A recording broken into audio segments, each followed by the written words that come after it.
Even before the recent Pokemon Presents, there has been a lot of buzz around Pokemon's 30th anniversary. A few days prior to the big event, we got confirmation of a re-release of Pokemon Fire Red and Leaf Green, which are now available following the presentation.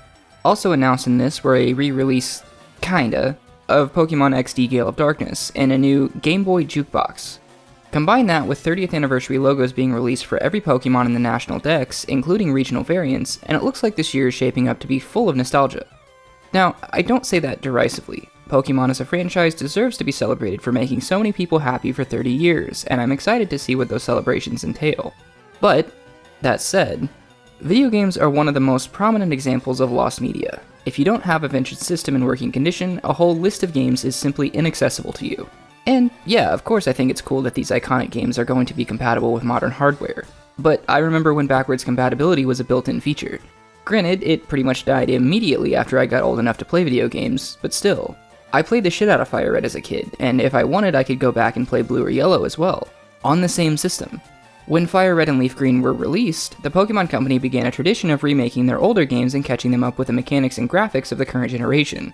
It was a super cool idea, and I'm still holding out hope they haven't abandoned it, because I want to go back to Unova so bad. Gen 5 still stands as my favorite generation, and I want to revisit it. But I digress. The reason the remakes have consistently been so popular is because they added some major upgrades. They helped to introduce new players to old games in a way that makes sense for them. But this re-release is literally just a port of now 22-year-old games to run on Switch hardware. And both versions are $20 a piece. I still think the idea is cool regardless, but I can't help but see it as a bit of a cash grab.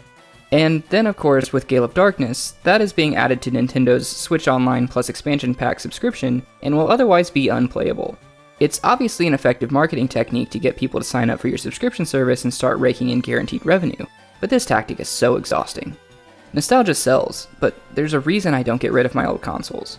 So as not to end this on a downer, here are the 30th anniversary logos of my favorite Pokemon, Zorua and Zoroark, plus a few extras as a bonus.